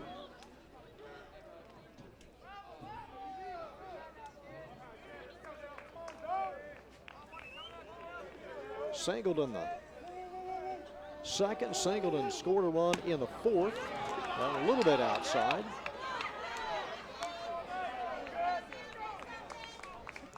Ross looks like he has a work glove on. You see that batting glove on his left hand? Looks more like a work glove than it does a batting glove. A big fence-mending leather glove, it looks like. Didn't it? Look at that. Welder's glove. It does. Here's a good look at it there. Guess he didn't want it shattering his hand. Or he's got some fences to mend afterwards. Kind of pokes that one foul. Ross 2 for 2. McClure hitting behind Ross. Has walked a couple of times, and then McDuffie has a couple of hits. Yeah, this bottom part of the order's been productive tonight. And the payoff pitch to Ross is swung on, hit hard, and a nice pickup by the third baseman. And the long throw in time. Geiger with a defensive play of the night tonight for the Irving Tigers. Number 3, Trevor Geiger at third base. Took a hit away. Yeah, sparkling play at third. That thing was hit on a dime, and he went to his left and dug it out of the dirt. Watch it here from center field. Watch him go to his left and then make a nice throw to first and got Ross by a couple of steps. 1 out. And the first pitch to Ian McClure is high and in for a ball. McClure has walked twice and scored a run, so officially he is not batted tonight. Takes a strike.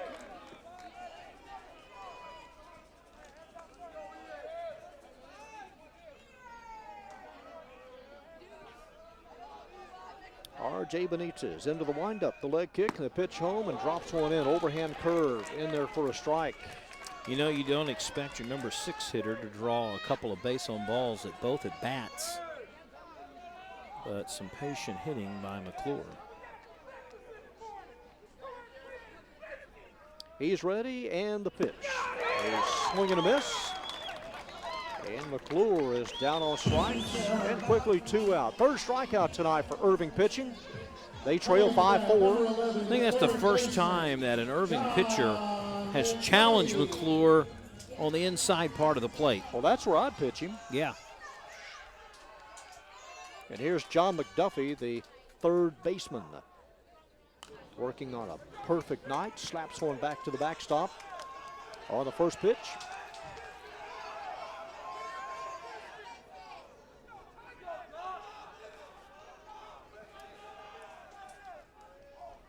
McDuffie, a junior, 1 of 7 on the roster. Couldn't catch up with that one. Got tied up on the pitch at the letters. And Benitez ahead 0-2 with 2 outs in the bottom of the 5th.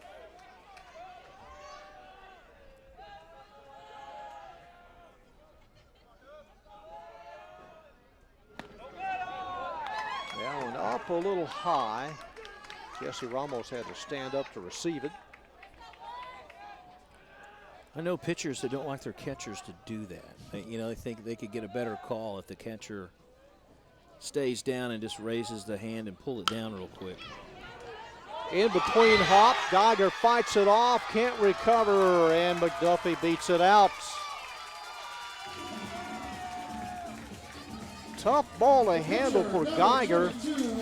Yeah, he's been busy since coming in to replace Benitez at third. I'll give him a hit on that one. Are you going to? Okay. I'll let you do that. Watch it again. Yep. It was hit hard, just like the one earlier by Ross. And the first pitch is up high. Nimitz. You know, on second look, Geiger really had time, and tough scoring decision there looking at it a second time. So now you're going to change your mind? Well, now I'll stay with an infield hit. Okay, that's hit hard, and Geiger kind of a do or die.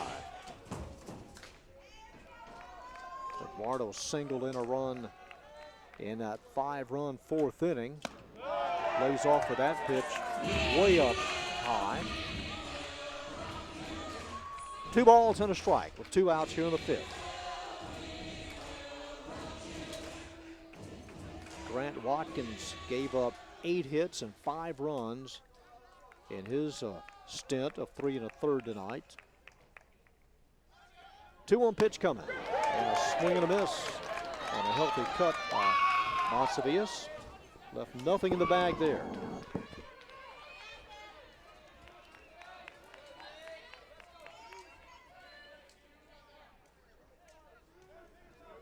Short lead at first by McDuffie, and the pitch. Gets away from Ramos. A wild pitch will advance John up to second. So RJ uncorks a wild pitch, and runner in scoring position with a couple outs here. The count at the plate is full.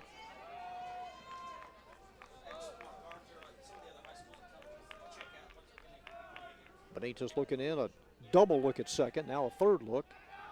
And the pitch is a bounding ball to the left side. The shortstop fields it. The low throw is dropped by Inocencio.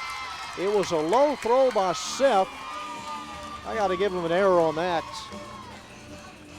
Got to give him an error as McDuffie winds up over at third. The question is, which Inocencio do you give the error to? The shortstop. Here is the, oh, it wasn't even on the bag either. Well, I don't know. wouldn't have mattered. No.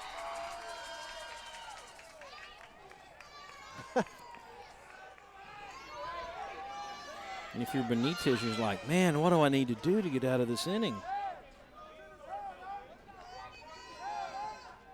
So runners at the corners. Marcus Nigo. Well, if he was off the bag, we'll give him a hit. He beat it out. That'll be 10 hits, a throw that almost gets away. Marcos double in a couple of runs last inning. I had no idea that Damien was off the bag that far until we took a look at it from the first base camera side. And it's not as if the throw really drew him off the bag that far. He was just off the bag. Are we at the Metrodome? The Vikings are here. The ship has come in. Well, it's called now what, like USA Bank? The outside shaped like a ship. It's got that curvature. It's kind of a neat looking stadium. A lot of glass.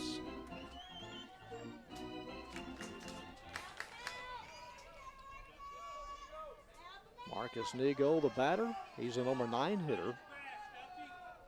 And Benitez throws And here's a ball hit in the air to right field, playable for Pedro Alvarez. He circles underneath it and puts it away easily for out number 3. A couple of hits in the inning for the Nimitz Vikings. They strand a couple, but they still lead by a run.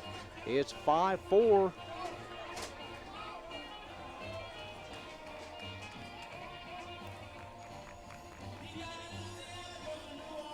Let's take a look at the series between these two teams. Nimitz, if you look at here all the way back to 2012, it's been the Vikings, all Vikings.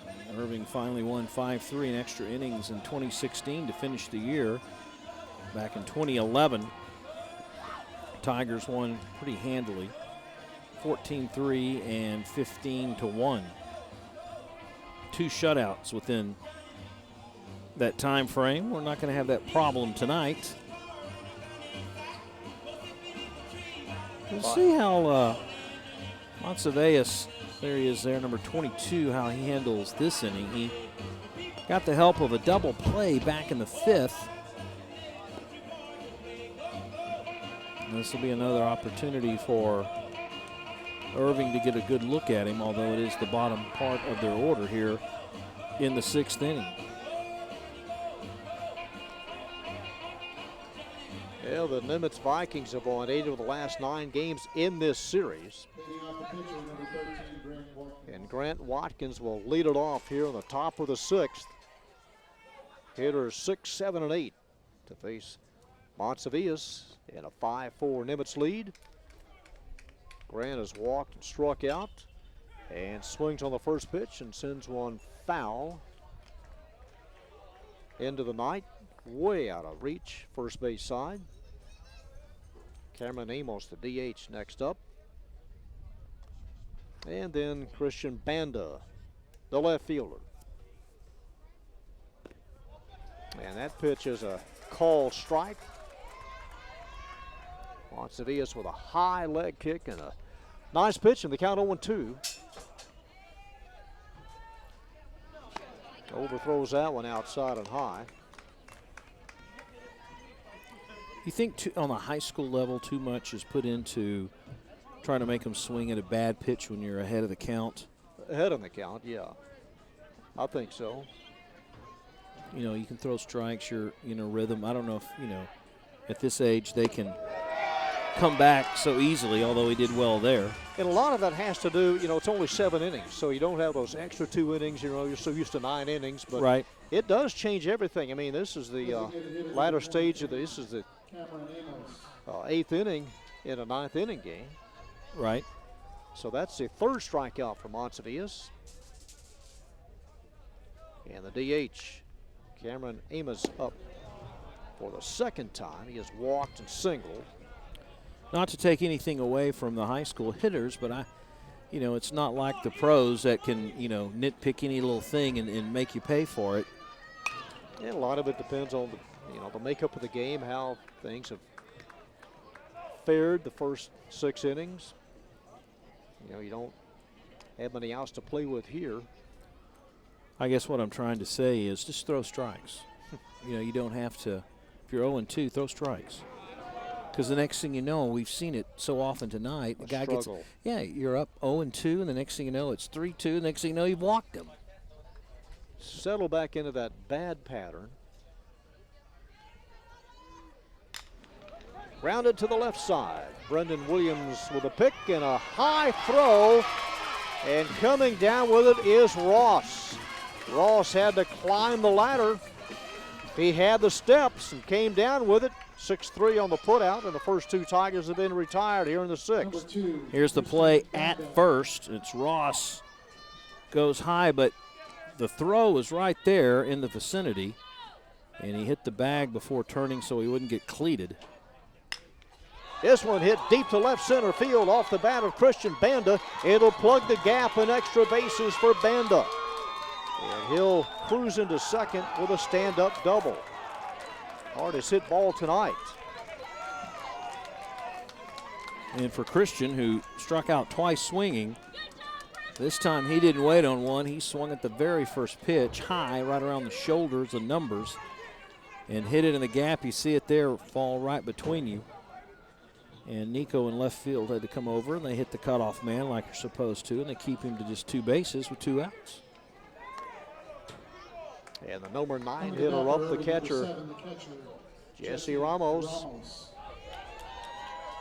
Hitting with a man on second and 2 outs. 0 for 2. Tonight came in batting .294. The Tigers as a team came in averaging right at 4 runs a game. Pretty pitch. In for a strike on the inside, Black. So much more effective when he throws it in tight and it comes back in across instead of him starting in the middle of the plate and ending way out to try to get him to swing at it. But it's a first pitch strike, and you're ahead. Outside.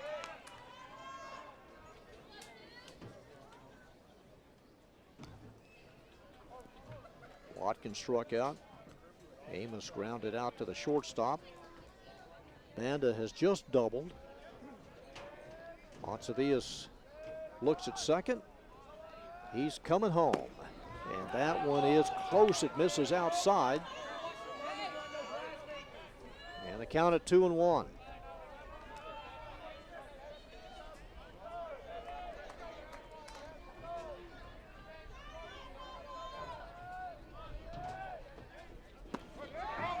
A little closer. That got the outside corner. And now the count level at 2. Coach Sarter, he's just calling for a hit. That's what that sign was. I want to hit. 5-4, Nimitz on top. Breaking pitch a little bit outside. Eduardo's like, ooh, I want that call. It's that breaking pitch again we talked about that starts in the middle of the plate and then tails off. He's hoping to get the edge, or maybe the guy will swing at it. Neither worked then. See what happens here. Swung on, a good pitch and a good swing by Ramos. Count stays at 3-2. Brandon Ross started for the Vikings tonight, threw 80 pitches and only lasted 2 2/3. Gave up 4 runs. He walked 5. Now it's up to Montsevias. And the payoff pitch. He lost it. Walks the number 9 batter. And that puts runners on first and second for the leadoff hitter. Short break here. We'll have a pinch runner at first base, Alex Ibarra, number 12. Ibarra running at first for Jesse Ramos, the catcher.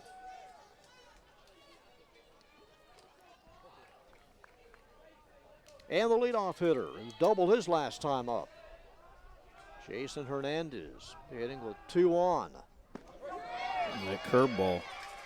Man, it seemed like it took forever to get to the plate, and Hernandez had a long look at it. Strike 1. I don't see anybody warming up in the Viking bullpen. That's going to be up to Eduardo here to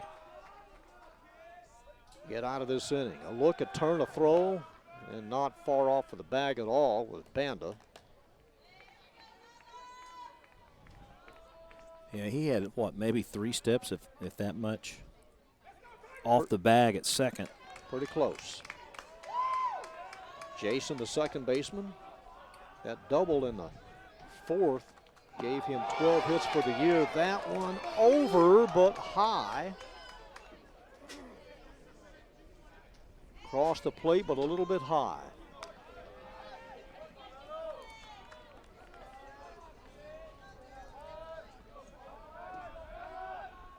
And that one almost gets away. And a nice stop by Castro. Well, you've got a left-handed hitter up there. And with Banda at second, more than likely that lefty's going to pull it. Even if it flops in with 2 outs, good chance that Banda's going to score. That's a fastball that misses inside. So now Eduardo falling behind. having retired the first two batters, struggling here, to the leadoff hitter, Jason Hernandez.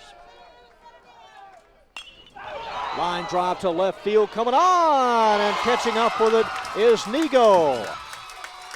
Hernandez goes the other way, but it stayed up a little bit too long, and Nigo was there to pick it off.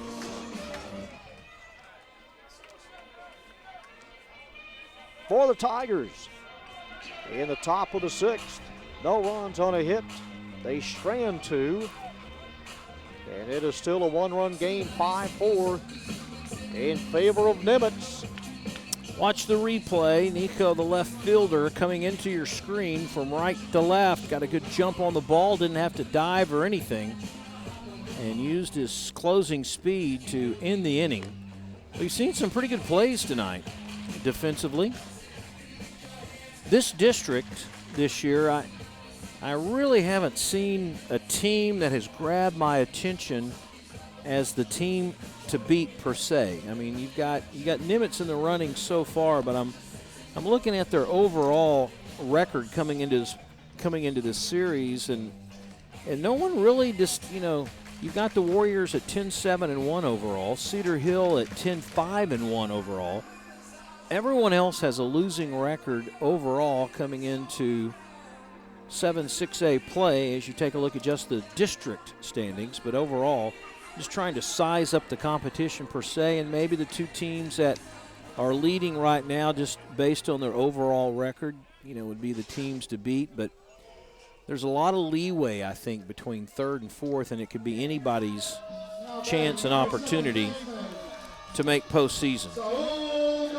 Could happen. Saul Garcia, the leadoff batter for the Nimitz Vikings here in the bottom half of the sixth. R.J. Benitez throws, and the first pitch is a very high fly ball hit to short left field, and the shortstop tracks it down. That was a long run for Seth Encicino. That ball in front of Banda, the third baseman Geiger had a look at it, but Seth was there to take it away. Just really high, and Inocencio comes over and kind of splits the zone, if you will, as the left fielder gives up at the last second. Alex Martinez swings on the first pitch, and another towering fly ball hit to the right side. The right fielder coming on, and almost in the second base position, Pedro Alvarez. Jason Hernandez thought he was going to make the catch, and then it was called off. Number 2, the shortstop. And bailed out in a hurry. Williams. 2 outs. And Brendan Williams, the shortstop, is the batter. Again, he'll attend New Mexico State next year. Came in batting .396, hit by a pitch his last time up. And down low. Yeah, he was part of that magical fourth. We actually came up twice in the fourth inning, both he and Castro. Other than being hit by a pitch, he fouled out to the first baseman, hits one to center field, but there is Bartlett. 3 fly ball outs. Equal opportunity outs. Everybody had a chance. And the Vikings go in order. A 5-4 contest as we go to the top of the 7th on our ICTN District Game of the Week.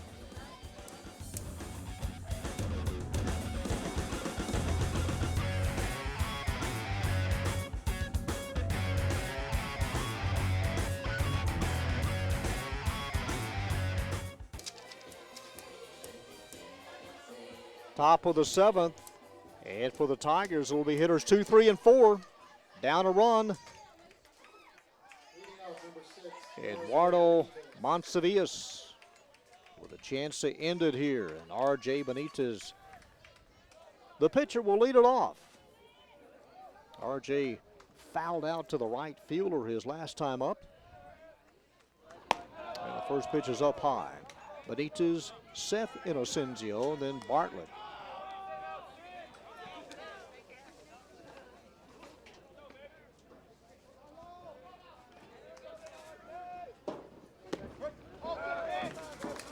Wow, he finally got that outside corner.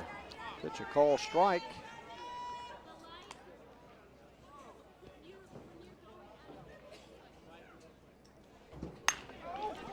To right field.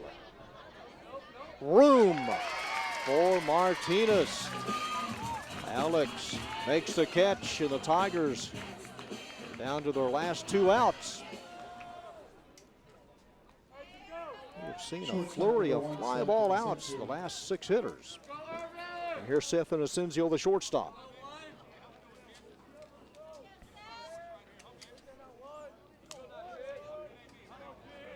Seth tonight 1 of 2. Strikeout, a single, and then sandwiched in between a walk and a first pitch strike from Eduardo Montevious. Ryan Bartlett on deck. 5-4, Vikings lead it.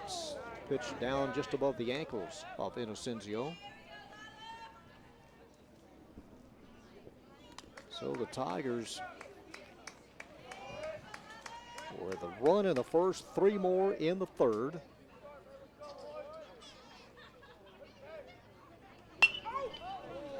Inside out swing, and that one near the clubhouse there above the hill down the left field corner. Oh, good, away from my car. Way away. Well, the Vikings beat Irving earlier this year in the Arlington tournament 7-6. Here it's 5-4, a swing and a miss on a ball in near the hands. Gets away, and it'll be a put out for Castro, and now the Tigers down to their last out.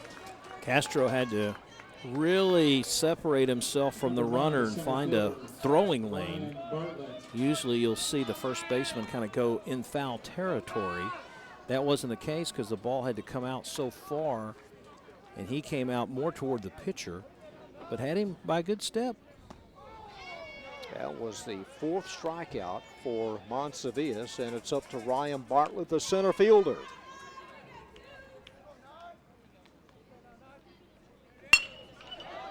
Picked off by the second baseman, a line drive to Garcia in a 1-2-3 inning for Eduardo Montevious.